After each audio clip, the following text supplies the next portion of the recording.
Good morning, everybody. It's Jeff Goldberg for the Sales Pro Network. If you haven't joined us before, I am a coach and sales trainer. I help individuals and organizations get measurable and sustainable sales increases. I founded the Sales Pro Network to elevate the profession of sales and to help salespeople make more money. And every Friday at 10 a.m., we do a live interview with somebody who can add value to the profession of sales, or we do a live training. And while I'm waiting for our guest to show up today, hopefully she will, because she's very special, I'll give you a quick piece of advice. I posted this on LinkedIn just the other day. One of the things that I find so many people are looking for is differentiation. How can we stand out from the other salespeople that are trying to do business with people, with other prospects, and take clients' business, take your competition's business away? And one of the things I suggest would be using handwritten thank you notes. So this was such a big thing when I started out in sales, which admittedly was quite a long time ago, but we've kind of gotten away from the personal touch by using things like email and texting. And I'm a big fan of both. I like immediate communication, but I can tell you there's a big difference between receiving a thank you note via email and a thank you note that's been handwritten. It's kind of like when you have your birthday. Mine was just a couple of weeks ago, and people send you thank yous. They send you birthday greetings on Facebook or on LinkedIn. It's lovely to get those acknowledgments, but really somebody who takes the time to write out a handwritten birthday card, go to Hallmark or wherever they buy them, write a note on it, put a stamp on it, send it out. It makes a big difference. So if you want to start really differentiating yourself from your competition, I urge you to do handwritten thank you notes. And now I'm very excited because our guest did show up, and I'm going to bring her up right now. She is an executive coach. She is a positive intelligence trainer. She's a keynote speaker and author of one of my very favorite books, The Big Power of Tiny Connections. Please welcome today's guest, Jen Nash. Hey, Jen. Oh, looks like Jen is frozen. Can you hear me? I can hear you now. Hey, Jen, you're a little fuzzy there. Your connection's a little fuzzy, okay. But hopefully we'll be okay. Yeah, I am traveling. I'm traveling. You're traveling? What a shock. Change Wi-Fi's. I'm so sorry about that. I am traveling, and the hotel Wi-Fi is not always ideal. Gotcha. Well, while Jen's trying to fix it, I can tell you, I personally know I love Jen. That you're a sales She's a world traveler. She loves to travel, and I plan on asking her about that later. Is that better, Jen? That doesn't look like it. All right. Well, we'll give Jen another 30 seconds or so to see if we can fix this up. And if not, we'll cut this and we'll bring back Jen another time. Okay. Meanwhile, Jen, how's that? Okay, let's see how that is. I switched Wi-Fi's. Are we better? I think you're a little bit better. Yes. So I'm so sorry. No sweat. Jen, why don't we start out by, could you give us maybe the 2-minute background? What brought you up to doing all the things that you're doing right now?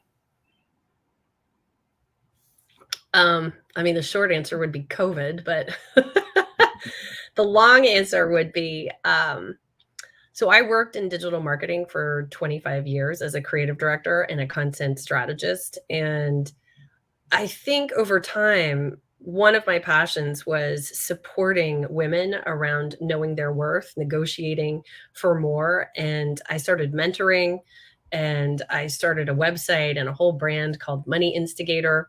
If you go to moneyinstigator.com, it's still there. And I give a lot of free advice about how we can step up. And then I realized that was just too niche, too nuanced. And so during COVID, I wrote a book called The Big Power of Tiny Connections. Thank you for mentioning that. Appreciate you. And yes, love it. And in it, I explore the idea that connection is the one thing that if you lean into, your whole life can change. And what do you want more of? If you want more success, you want to be a better person, you want to get invited to more parties, you want to get laid more. That's chapter 5. Like, there's different aspects of leaning into life, and they're all on the other side of connection. But the thing is most people are not sure how to do it. So I break it down. In part 3 of the book, I actually say, how do you follow up with someone that you just met on a long plane flight or on a bus ride, right? Like, how do you loop around and do that? And a lot of people ask me these questions. So I thought, okay, why don't I just string it out? And so from there, I expanded my practice from just mentoring women to now I mentor and coach executive leaders or entrepreneurs. A lot of my coachees are entrepreneurs who are punching above their weight, as I like to say. And I talk at companies and train all around either connection and the power of tiny little moments and how you can do it without adding to your work so that you build a more connected team, which leads very, very dramatically to greater output, right? When your team is happier, they're more productive. When they're more productive, that does good things for your company. Yeah, so I'm a coach, a trainer, and I talk anytime people are willing to like have me come talk. I come and talk about the power of connection. Hopefully that answers the questions. Of course. As salespeople, because this audience is full of salespeople, part of our job is talking to people that we don't know. Can you tell us about your mom and how she talked to strangers a lot? Yes, it's interesting. Now, when I give my Big Power of Tiny Connections talk, I ask the audience, how many of you had a parent that talked to people anywhere, anytime, with no regard to you as a teenager's feelings? Half the room raises their hand. So I think a lot of us know the parent that had no shame. My mom would walk up to you in a supermarket if you were holding an eggplant and be like, do you need a good recipe?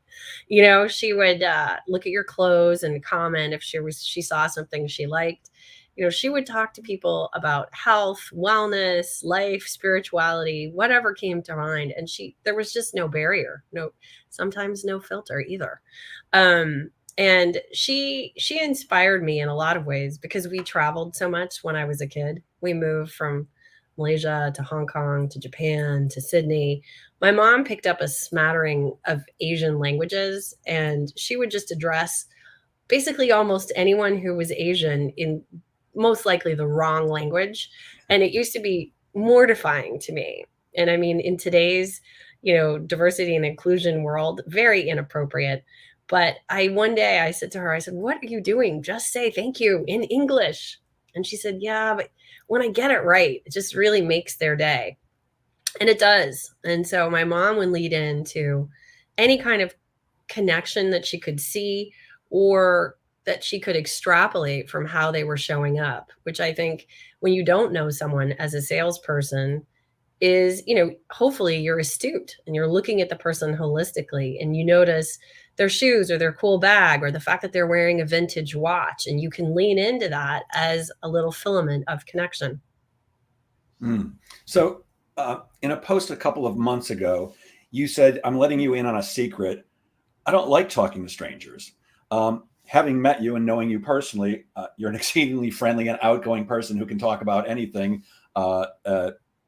So this was actually a surprise to me to learn that. So what are some of the tricks that you have for talking to strangers? So it's funny. I was just at a conference at the Mohegan Sun on Wednesday for HR leaders, and they had a mingle before the event the night before. So it was Tuesday night. I got there and I don't know anybody. I'm walking out into a patio of people where they've been going to sessions. Probably they don't know each other, even though they're clustered and talking to each other in little clusters. So one of the things I tell myself is they're not friends. They don't know each other. They've just met. So you walking up is no big deal. And I typically hate to admit this, but I'm very goal oriented. So I will give myself a goal of talking to 10 new people before I'm allowed to leave. And I talk about this in my book because everybody has an excuse for why they don't want to go and mingle, why they don't want to go to that function, why they're going to stay home and play with the dog, right? So, I mean, I walked around and I walked up to people, and it's funny, I was really very conscious about it this time. I found the opener that worked the best for me and made me feel the most comfortable is, hey, can I join you guys? It was just that simple. Hey, can I join you guys? And everybody's always like, oh yeah, sure. Like, why are they going to say no? We're at a conference. But I mean, it works at weddings. It works at any kind of functioning. And in my book, I actually give people ideas around, hey, I'm here alone. Can I join you guys? Like, add a little dash of pity and empathy because nobody wants to feel alone. And everybody understands what it's like to be left standing at an event. Like your partner goes to the bathroom and doesn't come back for half an hour because they ran into friends, right? It happens. And you don't want to stand there looking awkward. Go make some new friends. Is there any particular reason you said stay at home and play with the dog while looking at me? Jen knows me too well. I know you love your cute mug. I do, absolutely. And I do love sitting at home with them. You mentioned that you both coach and mentor people. What's the difference between a coach and a mentor? That is a great question. I actually get that question so much, I had to make like a post about it. It's a good point. I should throw that on LinkedIn. So mentors are wonderful things to have. They are people that have walked the walk, talked the talk. They've been there, they've done that, right? So when we lean into asking a mentor to support us and help us, we're leaning in to asking someone to shine a flashlight for the way where we should go, right? But you're also asking for someone's personal experience and guidance, because typically a mentor will be like, well, when this happened to me, I did this. And then they will say, you should do this, in my opinion, right? A coach is supposed to ask you powerful questions. Where do you really want to go? What are you really trying to achieve? What's the outcome you're looking for? What is the course of action that you see being the least resistance to getting to the outcome you want, right? They're going to ask you lots of questions so that you come forth with the best answer and the best path of action for yourself. It's very different. So coaching is really about supporting you as an individual getting to an outcome that's aligned with you, whereas mentoring is someone who's been there, done that. They can tell you what worked, what didn't. So it's different. Both are very important. Can you combine the two in one person? Yeah, you can. I mean, a good coach, and it was funny, I didn't learn this for a couple years. And then I asked my coach, I'm like, sometimes I really just want to weigh in. And my coach said, oh, you can do that. You just have to ask permission. So I often will say, would it be helpful to hear an experience that's aligned, from my perspective? And if the coachee says yes, then you can share, as opposed to just being like, here's what I think you should do, which sadly rarely works as much as I wish it did. Yeah. In my coaching practice, we'll call it coaching practice, since it sounds to me like I do more mentoring. I actually do both. I do give salespeople and sales leaders advice on here's exactly what you should do. But just the other day, I'm coaching a sales manager who's new to sales management. We had a conversation about what type of leader does he see himself as? What type of leader does he want his people to see him as? So that's really combining the two. Yes. Yes. Yes. And I think it's very helpful because at the end of the day, everybody feels kind of alone, especially when they're doing something that's uncomfortable, maybe reaching out in a sales capacity that's unexpected or bigger, or it's a bigger company. So you want to hear like, oh, this worked for me. That feels calming. But at the same time, like it has to come authentically from you and it has to be your way. So I think a combo is perfect. Yes. And I completely agree. You have to ask permission. That's why even when somebody's paying me to coach them, the first question is always, do I have permission to coach you? And everybody, of course, because they're paying me to do it, says, yes, absolutely. And then I say, I'm going to ask you the same question in a minute, and I'd like you to think about the answer. And here's the reason. Sometimes as a coach, I'm going to say things to you that may not be comfortable for you. Do I still have permission to coach you? And that way I find that takes away any excuse that they have later on. Well, I didn't want you to say that. Well, I told you might not like everything I have to say. Look, I've told people things. Here's the one I tell people, salespeople, the most often: you talk too much. You talk way too much. You got to listen more and talk less. You say the connection is central to every big presentation or pitch. I don't like that word pitch. You actually use the word pitch in your book, but what do you mean by that? That connection is central to it. So, a good presenter. So I go into companies and I teach masterful storytelling, which is also known as how do you up your presentation game. The core of my entire training is audience-centered communication. So when you know your audience, when you know what makes them tick, all of a sudden you can bring that into your presentation, weave that in. So all of a sudden they actually feel like you are talking to them. You're not talking to some random Joe Schmo in Atlanta. You are talking to Bob Delaney in Idaho in his tiny little office, right? So Like when we get super specific, all of a sudden the person feels considered and heard, and now they're part of the conversation. And I think it's one of the reasons I encourage, just the way you do, people to ask as many questions up front. And even when you're doing, air quotes, a pitch, which is running them through an offering, you should be asking them questions, weaving them in, making sure that they're not just listening to you, right? Like, does this resonate? Has this happened to you? Is this pain point your pain point? Stop the meeting, bring them in, because all of a sudden they're like, oh, she's not just on a highway where she's just going to blab at me. She's going to talk to me. Oh, that's interesting. But like when we are audience centered, it changes the dynamic of that conversation. How does that land for you? Yeah, 100%, as you know, because we've talked about both what you do and what I do, sales. It's not about your pitch. It's not about your presentation. It's about asking the right questions and being truly curious. I love the Dale Carnegie quote, who wrote, How to Win Friends and Influence People, that it's better to be interested than interesting. And actually, questions closed a deal for me yesterday. It was a one-call close, which is unusual for the particular thing that I was selling, outsourced sales management. I was brought in by somebody who's already working with the company, who knows me, a strong referral. Met with these two guys. I did not know they were looking at two other people yesterday to do the same thing. But here's what happened. And of course, I asked questions about what they're looking to accomplish and what they're doing now and all that kind of good stuff. But they happen to be a manufacturer. And I just happened to truly be curious about manufacturing. There's a TV show called How Things Are Made. I don't know if you've ever seen it. Oh, I love it. How do they make frozen waffles? How do they make I love that stuff. And these guys are a manufacturer. And before the end of the meeting, I said, I don't know if you guys have the time, but if you got it, I'd love to take a quick tour. And they showed me their manufacturing facility, which was really fascinating, incredible. And later on, they actually signed on the spot, but later on I got a call from my the referring partner who was sitting at the meeting, and he goes, they love you. They like the other two people they met, but one of the things they said was, we like Jeff because he's intellectually curious. He's got intellectual curiosity, and that's what we need to be. We need to be more interested in the other person we're speaking with. Can I add before you jump in with another question? Sure. So at Harvard, they did a study where they put people in MRI machines. And I touch on this in the book, but they put people in MRI machines and they asked them to talk about a subject that was interesting to them. And then they asked them to talk about a subject that was interesting to someone else. And they watched how the brain lit up.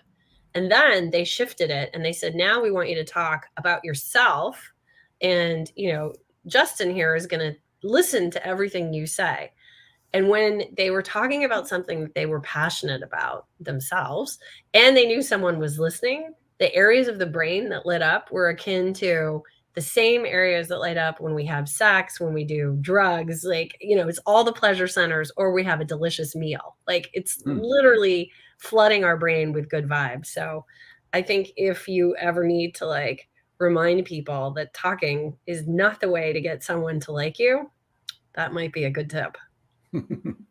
And I 100% agree. There's something else I wanted to ask you about. And I think I know the answer, but what do you mean when you say stop selling and start solving? So I think it really aligns with what you were just saying so perfectly, because when you're selling, you're pushing, right? You're pushing one agenda, you're pushing one idea, you're pushing one solution. But you don't know if your solution is aligned with who you're speaking to. So I think you have to switch gears and get curious. What are the problems you're facing, right? What are the pain points in this particular business? What are the things that give your team hiccups and hangups and holding you back, right? Let's look at that.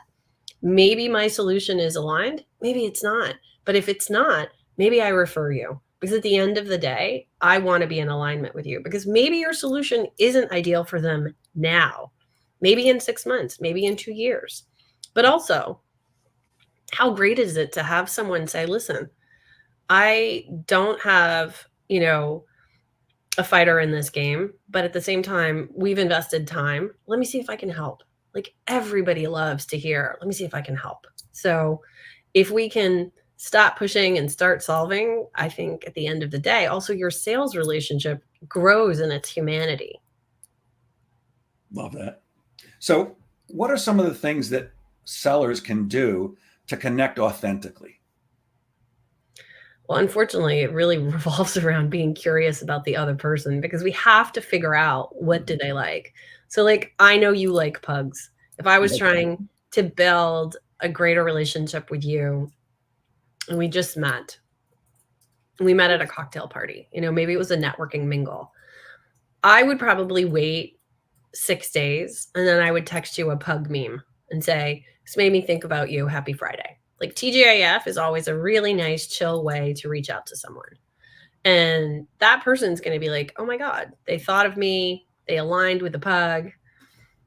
Yes, ladies and gentlemen. Do you still have the card? Aw, Yes. there we go. Yeah. Yep. So what Jen's talking about is 100% right. This card, and of course, this is both a live interview and a podcast later. So those of you who can't see, I'm holding up a picture of my pug, and that picture was sent to me because there was somebody who wanted to do business with me. She's a purveyor of send out cards, and she knows me on Facebook, and she just pulled my pug, a picture of my pug off of Facebook, sent me a card with my pug on it. Now, I don't care what it says inside. I'm going to open up that message once you send me something because, like Jen's saying, this woman paid attention to me. She knew me. She made me feel special. And I think that when we're selling, that's one of our goals. How do we make the other person feel special? How do we make them to be the star of the show instead of ourselves? It's not about us being stars. Let the prospects shine.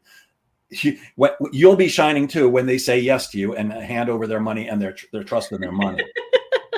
Yes, exactly. You don't need to personally shine. You let them shine. But I think it's interesting because I do notice that it's sometimes hard to get people to share something unexpected about their lives. One of the things I do in my keynote speech is I force the audience to connect with each other in different ways, right? At one point, it's just awkward eye contact, and the whole room always laughs because it's so fun for people to stare at someone they don't know, for 10 seconds. It's very awkward. But then later, I have them exchange their names with the person they were looking at awkwardly and tell the other person something that they wish more people knew about them. And it's such an interesting question that I often encourage people, hey, if you're, at an icebreaker moment, ask something unexpected. Don't just ask, how's the weather in Kansas, right? Ask something that's going to go a little bit deeper. Another question that's a very brave question, but you could go there is, if I knew you really well today, what would I know? Just like right now in this moment, and people will say fascinating things like, I miss my husband, or I hate being away from my pug, right? And you're like, that's an opening door, right? Oh, let's just walk through that. What's your pug's name? What color is he? Do you have a photo? Let's see it. Oh, that's so cute. I've never had a pug. Why did you pick this breed? Like, just get to your point, get super curious, like as though it was a manufacturing moment. Yeah, and that You would makes be me able to fall in love answer with the other all of person. those questions with Yep. passion. Yep, that makes me fall in love with the other person because they're interested in me. That they're listening. They're listening to me. We all love to be listened to. Love this, Jen. Jen, 100%. you're a positive intelligence trainer. What is positive intelligence, and also what does it have to do with left brain, right brain? Great question. Thank you, Jeff. So my coach, when I was first coaching with him, Bill Carmody, he at the time was working for a company called Positive Intelligence. And he was like, oh, you should do the positive intelligence training. And I was like, that sounds so culty. No, thank you. So over the next couple of months while I was coaching with him, at different points, he'd say, this is a hiccup that your brain is having in this moment. This is a holdup that your brain is having. You just don't understand. And you're listening to your brain when you shouldn't be. You really need to do the positive intelligence training. I was like, oh God, all right, finally. So in October of 2022, I did the training. It's a 6-week training. And what it does is it helps you understand the voices in your head that talk to you and are not particularly helpful. We think they're helpful. So for instance, here's a couple of examples. Why'd you go to bed last night? You could have at least done another hour of work. Why didn't you get up earlier today? You could have done another hour of work then. Like, you are slacking on getting those emails out. Like, this is the hyperachiever voice that really wants to keep pushing you and is anxious about you not moving the ball forward.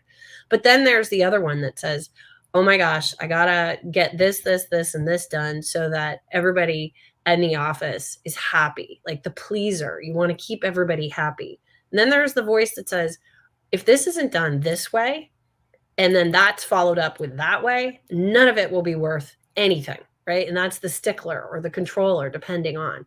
So there's all these different voices in our heads, and this program actually helps you identify them and literally switch how your brain works. And so they've got 800,000 MRI scans of people that did the program, and they put them in the MRI before, and then they put them in the MRI after. And your left brain is where data lives, right? It's where also anxiety and stress and overwhelm live. Whereas your right brain is where empathy, innovation, creativity, curiosity live. And your right brain, and I'm sure most of your audience knows this, people buy in the right and backfill with data in the left. So you want your right brain to be open and receptive. And one of the ways people do that, by the way, in pitches is they tell stories, because stories open up our right brain. But another way that you can do this, and this is how positive intelligence treats it, is 2 minute,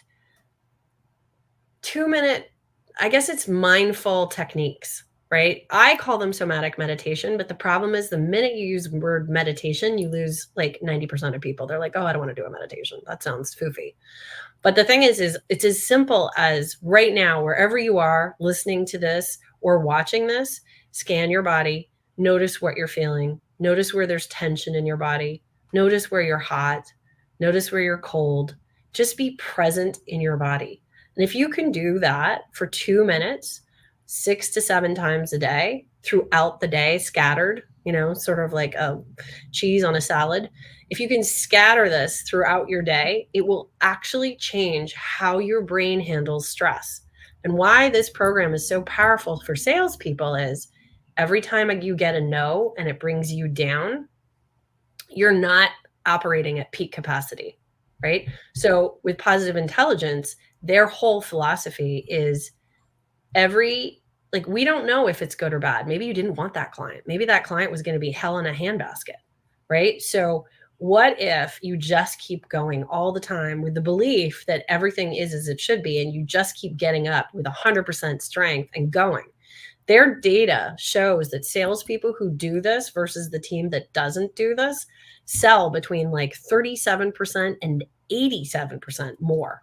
It's crazy. Yeah, there's so much data. And if anybody wants it, please reach out to me at jen@jennash.com, and I'll shoot you a positive intelligence deck. I've actually been pitching this to companies. If one company wanted to put 5 people through it and then have 5 people that don't go through it, I would love to do an A/B test. And I would even have them pay for one group and not pay for the other. So that is an offer, throwing that out to the universe, because I want my own data, because I have the data from positive intelligence, but it's hard to get like a whole 10 people in a test group. Wow, very cool stuff. We're about halfway through. We're talking to Jen Nash, the author of The Big Power of Tiny Connections. We're going to take a 60-second break for a word from our sponsor, which is me. Hi, I'm Jeff Goldberg, the founder of the Sales Pro Network. For nearly 5 decades, I've been selling, managing, coaching, and training salespeople internationally. And I'm often asked for one-on-one or private coaching, but it does involve a substantial investment. For that reason, I've recently developed the Sales Pro Insider Network community. It works like this. We get together twice a month on Tuesday nights from 6 to 7:30 p.m. Eastern. At the first session of the month, it's you and me, with me taking your questions and giving you the advice and help you need to both prospect and sell more effectively. At the second session of the month, we'll have a guest coach speaking on a fascinating topic that helps sellers like you and me. And of course, we'll do group coaching then too. The best part is the investment is just $27 for the first month, and there's no long-term contract at all. In fact, you can cancel at any time. Go to crushsalesgoals.com. That's crushsalesgoals.com. I hope to see you there. I love our sponsor. I think I do too. And I'm a big fan of yours, my friend. Absolutely. I'm very excited, by the way. Our guest coach, which will be on the 28th, Tuesday the 28th, is Judy Kane. She's a coach that helps you get rid of your head trash. And I think that's kind of what you're talking about, that little voice that's always talking to you.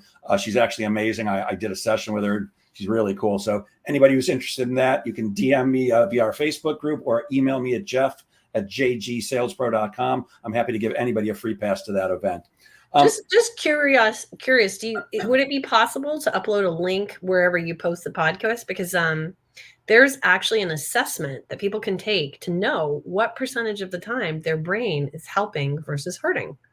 And it's free, takes 4 minutes. Would you want to upload that with your podcast so people can take the assessment? Yeah, send it to me. Absolutely. I'll post it in the Sales Pro Network too. Amazing. Of course. Anything for Jen Nash. Aw. Jen, one of your books is called Your Guide to Making More Money. I think that every salesperson's interested in doing that. What are some tips for making more money? That guidebook is really about getting a raise, and it's very focused on how can you step into, the confidence of believing that you deserve to make more money. And I think one of the most interesting things that I have read recently is the Prosperous Coach book, where to some degree, what things cost is so arbitrary. If you want to make more money, I think you sort of just have to decide you're going to make more money and ask for more money, right? Now, I think we have a lot of perceptions about what stuff is worth. And yesterday I was coaching a client and she said to me, well, I can't raise my prices because her marketing offering was incredibly cheap, like way too cheap. And she was going after a big corporate client, and she's a young woman, so she's new to this. And I was like, why not? She goes, well, 2 months ago, I locked myself in at $2,500. I was like, that is ridiculously cheap for the amount of marketing material you're providing them. And she's like, well, what do I say? I say, your rates have gone up, you've expanded, and it's 2 months later. Things are different. She's like, can I really say that? I said, yes. And you're very good. So hopefully you're going to connect with your client. They're going to respond well to you, and they're going to say yes. So TBD, I can't wait to hear how it goes. But yeah. I think to your point, I'd be curious, how would you answer that question? It's exactly what you said. It's a matter of A, knowing your worth, and B, in Jewish, we would say having the chutzpah, or in Spanish, we'd say the cojones, to just say, here's what I'm worth. Here's what I get. And I can give you a great example. Maybe 15, 18 years ago, a friend of mine asked me to sit down with somebody who was going into the training business. She was going to be a customer service trainer. She had a great background in customer service, and she was going to train companies to have great customer service. And my friend asked me if I would sit down with her just to give her some advice, and I was happy to do it. And I gave her a bunch of advice about starting a training business. And at the end of it, I asked her, so what are you going to charge? And she said, I think $1,500 a day. I'm like, okay, why that number? She goes, I think that's all I can get. And I said, would you like to know what I charge? And this was 15 years ago. She goes, sure. I said, $5,000 a day. Am I worth that much more than you, more than 3 times you? She goes, well, you've been doing it longer. I'm like, am I providing that much more value than you are? She goes, no. I said, here's what you do. If you want to charge $5,000 a day, when people ask what your fee is, you just say, it's $5,000 per day. Simply, with complete confidence, and as if you expect the other person to go, okay, sounds reasonable to me. One of my beliefs, Jen, and I'd love to hear your thoughts on it, is almost anything that you say that's reasonable, that you state with confidence, tends to be accepted. And I taught this to my children, and my son, he's a wise guy like me. Actually, all my kids are wise guys like me, but he's constantly testing me. He always calls me up and he'll say something, and I'll go, really? And he goes, no, that's not even remotely true. But I said it with confidence, didn't I, Dad? I was going to say something about politics, because I feel like we've all learned that from politics in the last 8 years. Yes, ma'am. If you state it with absolute confidence, it's true. And also, if you repeat it often enough, but we could go down a rabbit hole. Which we're not. Don't worry. But you do. Yeah, know well I agree with you, and I think it's really interesting, which is why I have a whole section in my book on imposter syndrome and how do you support feeling more confident, because a lot of people are like, yep. Big power of tiny connections. I'm very proud. We have like a 4.8 rating on Amazon. Yes. And over 100 reviews. Doing well. But yeah, I think if you can lean into the knowledge that you're worth more, I think also a lot of people, I'm just going to be frank, a lot of people are lazy. They don't do their research. They don't know what other people are charging. So she's like, oh, I just think I could get $1,500. How many people did she call? How many competitors did she reach out to? We're so shy about asking other people what they charge that we don't do our research. And I think the real numbers are easily found with a couple of calls, a couple reach outs. And I always encourage women to make sure you ask men. Because the thing is, to your point, men often don't care as much. They're less afraid, and they randomly raise their rates with a lot more, I guess, certainty. And women are like, oh, I don't know if I can do that. And I think we have to, unfortunately, differentiate the sexes, because men and women are raised and encouraged in different ways. And, women have only had, shopping power for 50 years. You guys have had, shopping power for centuries. Like we're babies in the realm of having access to our own money, which is crazy. But at the same time, it impacts us on a cellular level. And there's a whole conversation we could go down there. It's interesting that you say, do your research. I have an opposite opinion. I don't care what anybody else is charging. I don't care what my competitors are charging. I don't care what anybody's charging. The way I charge is, when I first founded my business, came up with my number, it was like, what number would get me excited to get out of bed in the morning and go do what I do? What number would make me feel really appreciated? That's not raping people. If I charged $100,000 a day for what I do, I don't believe I can provide that much value. And I know there are people who do what I do that do charge numbers like that. But I simply go with, what do I feel is reasonable that really makes me feel like I'm excited? Another day to earn this and another day to help people and do so. So I don't care what anybody else is charging. I know that here on Long Island, where I live, I have two main competitors. I charge more than both of them. And they're both really good at what they do. We're all friendly competitors. We talk to each other. And the other thing that I find is interesting is I've gone up against both of them for deals, and each of them singly for deals. I've never lost to either of them, even though I charge more. So I don't care what anybody else is charging. It doesn't make a difference to me. I think that's honestly great advice.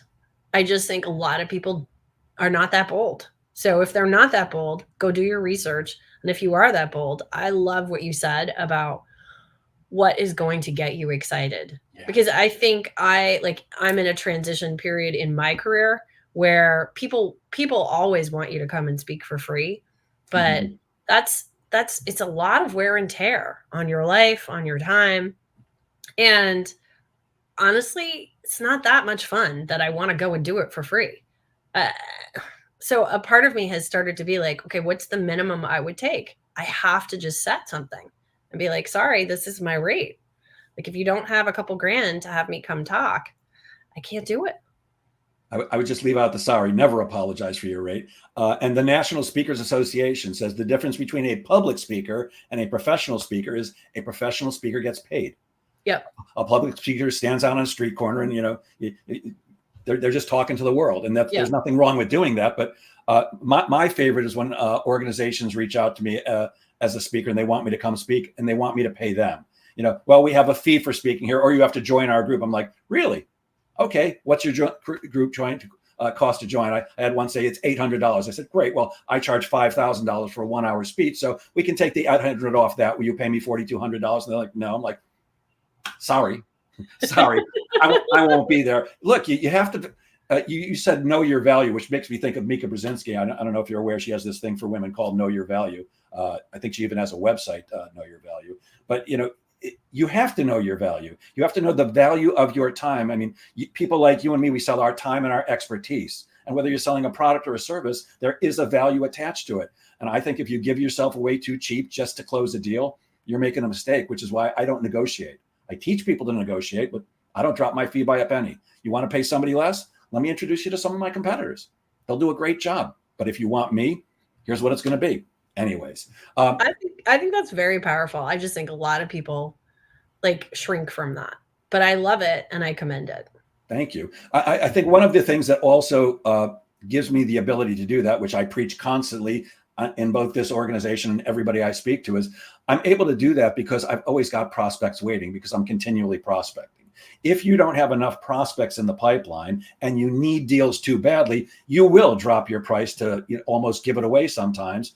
And look, are there times when it's worth it to do that? Because maybe if I drop my price on this one, I'll get a much bigger deal from them down the line. Sometimes, but know your value and get it. Search for better prospects if you're not getting what you're used to. I want to move on to something else because I know you are very big on travel, Jen. Why are you so big on travel, and what do you love about traveling? That's funny. I saw a meme on Instagram the other day and it said, plane tickets are my love language. And I was like, oh man, that's like really targeted for me. I think there's a sense of freedom through travel. Like you're not at home. You don't have any bills waiting for you in the mailbox. There's no anything that's expected. There's only discovery and new possibilities around every corner. You might be hearing new languages, which is always my preferred option. I love to travel where I don't speak the language or speaking the language is a challenge because I'm going to be learning something. And I love to try new food, discover things. I don't know. I've always loved to travel. I think part of it is also I grew up on planes. Like I moved to Malaysia when I was 6 and then Hong Kong and Tokyo and Sydney. So we were moving a lot. And then while we were over there, I mean, you're going to go on vacation in the Philippines because you live in Japan versus, going to Hawaii because you live in LA, right? So you're just going to have a different kind of experience. I've been to Polynesian islands because they were closer to Sydney than anything else. And I think when you grow up like that, that sort of becomes how you live. And so, yeah, I was in Mexico on Sunday. I was in New York on Monday. I'm in New Orleans today, and I'll be in Santa Fe tomorrow. All great places. I love New Orleans. Too much fun. It's just too much fun there. A short while ago, you posted a video, which I found fascinating because of your comments. It was your goddaughter's Jeep being stolen. And you told her that to think about what might be good about the situation. What could possibly be good about having your Jeep stolen? So one of the core tenets of positive intelligence is to just always keep repeating, is it good? Is it bad? Who's to say? And it comes from a Chinese proverb where the proverb starts, the guy goes and he buys a famous prize winning stallion at the market and he brings it home and all his neighbors say, congrats, that's amazing. And he's like, is it good? Is it bad? Who's to say? Right. So his son starts to train the prize stallion and get him groomed. Right. And the horse throws the child and he breaks his leg. And all the neighbors are like, oh my God, that's so bad. That's terrible. Your son broke his leg. And the farmer says, is it good? Is it bad? Who's to say? And then in sweeps an army and they conscript all the young, healthy men. Well, guess what? His son has a broken leg. He's not conscripted into the army. All the neighbors are like, oh my God, this is amazing. Right. And again, the farmer says, is it good? Is it bad? Who's to say? So the story keeps going. There's like 19 more steps to it. But the idea is, in the moment, we don't have vantage or understanding of truly what the opportunities are. So I posted and I said, maybe she's supposed to meet the love of her life on a bus, right? She's now forced to use public transportation. Maybe, a lot of people weighed in and said, maybe she's going to learn to use AirPods and put the air tags in the car so she can track her car. Possible, yes. A lot of people suggested she's going to learn to use the parking brake. Maybe park it in the driveway as opposed to at the end of the driveway. Like there's definitely going to be learnings, but it was interesting because some people thought the conversation was ridiculous and it wasn't business appropriate. But I think that we forget that every little thing that happens to us is an opportunity to show the world how we respond and how we react. So that was interesting. It was very cool, yes. And of course, I immediately went to my driveway and said, "Is my Jeep still there?" Yes, it was. So I was happy. You also talk about embracing uncertainty and that sometimes it's better to not know everything, which I found fascinating. Like, what are the ingredients in your fast food order? Can you elaborate on that a little bit? I mean, you wouldn't eat the fast food if you knew all the ingredients in it, right? And so sometimes not knowing I'm not suggesting that you ingest things you don't know about with any regularity, but like sometimes the surprise in life is just more interesting. And I think I know for me personally, as soon as I know something is really super bad for me, it's really hard to step into that arena and be like, yeah, I'll take 10 of those to go. Like, I don't know about you if you shop at Trader Joe's, but Trader Joe's, as I was checking out 3 weeks ago, I noticed they had these bags of brown sugar mochi with boba balls in the mochi. And I was like, oh my God, this is like all of my childhood coming to roost. So I had to buy it. And I ate a bag and it was literally like crack. You just can't stop. But they're tiny, right? So I was thinking, oh, it's like a tiny little rice thing. It's delicious. They're not super sweet. How bad can it be? But when I bought the second bag, I was like, oh my God, they're 50 calories a pop. Never buying it again. And I actually gifted most of that bag to people who I knew liked mochi. And so, I mean, I think sometimes not knowing is a nicer place to live. I mean, ignorance is bliss, right? But I think you have to do it in moderation. I think a lot of people lean into that too heavily, and our health and well-being is probably not the best place to be all ignorance is bliss. Yeah.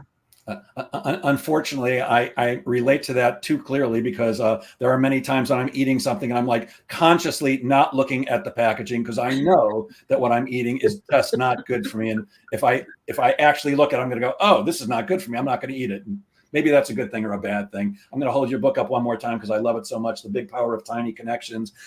Connections can happen anywhere, according to you. And of course they can.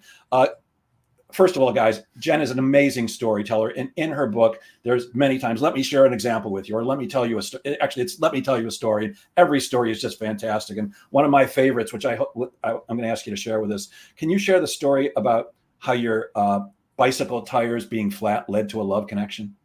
Oh, sure. And by the way, you've got to read the story because I'm sure Jen's not going to give the details that I want, but go ahead, please.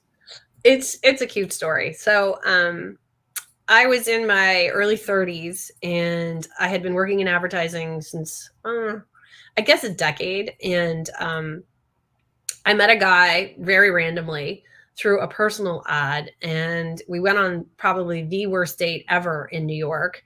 And he offered me the opportunity to move to Pennsylvania boonies, a small town called Pottstown. And he said, if you come, I will train you and teach you about real estate. And I had decided that I needed to add real estate to my world because advertising in the long run just isn't going to give you a financial base. So I moved to Pottstown, Pennsylvania in the middle of the spring of 2004. And my entire social life ended, like moving from Manhattan to Pottstown. So I did exactly two things. I went to the gym and I watched Netflix. And one day I just didn't have the energy to go to the gym. And I thought, well, what if I get my bike out of storage and I biked to the video store, because we had to go to the video store back then. And so that was the deal that I made with myself, healthy. And so my bike, when it came out of storage, had a flat tire. I asked my neighbors, they didn't have a pump. I went to the 7-Eleven, the air wasn't working. And so I end up walking down the highway and I'm literally, for some strange reason, dressed in all white. I had a white t-shirt, white shoes, white shorts. And I walk into what looks like a garage that's semi-closed. And there's a guy in there working on a car. And I just said, hey, do you have air? And he looked at me and he goes, I sell tires. And I'd only owned a car for about a month and a half.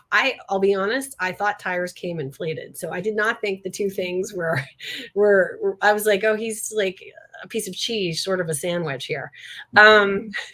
So I was like, that's nice. I'm glad that you sell tires, but do you have air?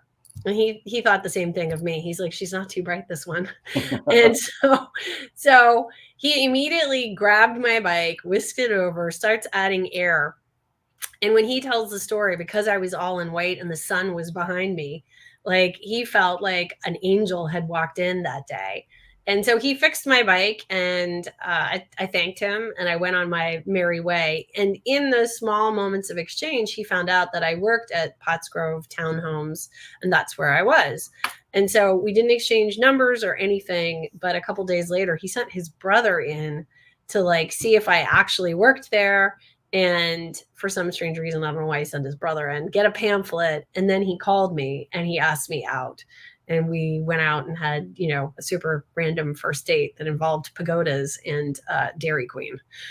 But I ended up in a relationship with him for 13 years. Incredible. So yeah, flat tire can take you anywhere. And you did a great job of telling the story exactly like I wanted you to. I love the part that you were all in white and he thought you were an angel. It's fantastic. Yeah. Well, he used to tell people that. He was like, this is my angel. And then he would tell the story because he liked the story. Yeah. It's a great one. And Jen's book, The Big Power of Tiny Connections, is filled with great stories like that and incredibly great advice. You say the connections don't happen, but connections can do a number of things, including get you a better job, get you laid, which might be why I like the book so much, make you a person worth knowing, make you more money, make your life more exciting. But you also say that a lack of connection kills. What's going on in today's world regarding this huge lack of connection? Yeah, it's really sad and concerning. Over 60% of Americans check the box and say they're lonely. And even though I think more and more companies are requiring 100% back in the office, a lot of companies are not. And 50% of the rooms I talk to, everyone's virtual. They're 100% remote. And so I think because of how we work, and it's typically so focused on being on a call, on Zoom, on a laptop, we're isolating ourselves. And how we live is isolating. You know, historically, you might have access to your sister, your brother, your mother, your grandparents. Now we're all, you know, islands unto ourselves, possibly with our families. So the problem, though, is we're spending our days primarily alone in our offices, working on Zoom. It's physically isolating, and loneliness impacts our bodies the same way obesity does, hypertension, smoking 15 cigarettes, and never exercising. So even if you're a healthy person, if you're actually lonely, it's hurting you physically, and it's going to have physical manifestations, even if you don't drink and you don't smoke, right? And you're hitting the gym. So loneliness is a real factor. And I encourage people to think about what could they do where they're going to interact with people in the flesh. What could you join? What could you lean into? A friend of mine actually started a First Saturday walking group, and she invited everybody to meet her at Columbus Circle in Manhattan on the edge of Central Park at 8:30 in the morning. And different people take the lead every 20 minutes, and different people chat to each other. And it started as 4 people, myself included. And I think this month it was 32. Wow. This is just this year. So like it like the cost's nothing, and it's just so cool. And I'm sorry, did you say 60% of the people responding said they were lonely? Yeah. That's a tough way to go through life. Yeah. But I mean, I think the way we've structured our society is very siloed. And, you know, when you look at other cultures, I talk about this in the book. Unfortunately, Japan used to have a very family focused approach to life. And now they have a huge number of shut-ins. It's in the millions because these older people have been left alone. And so they never go out. They don't do anything. And it's actually kind of a crisis. It's really sad. And I believe I'm 99% sure I've heard that in the US, we're experiencing a huge decline in population growth because younger people are just not having sex. Yeah. Younger people are not having sex, but that's not actually why. I don't think that's the reason our population is declining. I think more and more people are very conscious about the state of the earth. And the more educated you are, and Americans are above average educated, you know, comparatively speaking, the more educated you are, the more you question, should I bring a child into this world, right? With our dwindling resources, as well as all the other problems that we have. But I think the lack of sex is a fascinating data point, and it's apparently linked to all the great content online. Like, why would you have sex when Netflix's latest show is awesome? And we're all on our phones all day staring at screens instead of talking to each other and going out. Look, I mean, I'm an old guy, but when I was young, we used to go out every Friday and Saturday night. We would go dancing and meeting people and, you know, partying and having fun. And I just don't know that happens as much anymore. I mean, it's happening, but I don't think it's happening as much, and it's affecting everybody. And I think people are often afraid to connect. What is it that really holds us back from connecting? Is it fear of being found out? I mean, what you're an expert in this. What's holding us back? I think honestly, the thing that's changed is exactly what you pointed out. And it's funny because my content development editor wouldn't allow me to put a chapter in about technology messing with our connectiveness, because she said, and I agreed with her after I thought about it, she said, we have agency. We have a choice. If we start blaming technology and allowing technology to take responsibility for our wishy-washy approach to connection, who are we, right? So I encourage people in the book, if you're standing in a TSA line, look up, look around, notice what people are wearing, notice what kind of luggage they have, what kind of dog is in a bag, right? Notice these things, because you never know if your flight is delayed and you end up sitting next to someone that you actually noticed in TSA. You can actually say, hey, I noticed you in the TSA line. Where'd you get that dog carrier? It's pretty cool. My stepdaughter would love that, right? So all of a sudden they feel like you notice them, but we're all on our phones. We're all scrolling through whatever. Why? I'm not entirely sure. And I agree with you. We used to go out, and I have clients who are in their mid 40s. And when I ask them, because we're focused on sales, when I ask them, what are you doing to connect with your former clients? Because they probably are the gateway to 80% of your future income. Oh, I sent them a text. Well, what about giving them a call? Right? And they shut down. They're like, I can't give them a call. So I am literally retraining people to lean into connection that's scary. And I just think that we've gotten away from the practice, because all the kids today, they're not getting trained at home by mom answering the phone, taking messages. 30 years ago, you had to answer the phone, take a message, and then mom would tell you that you did a terrible job and that you lost your phone privileges for a week. But nobody's doing that anymore because everybody's on their individual phones.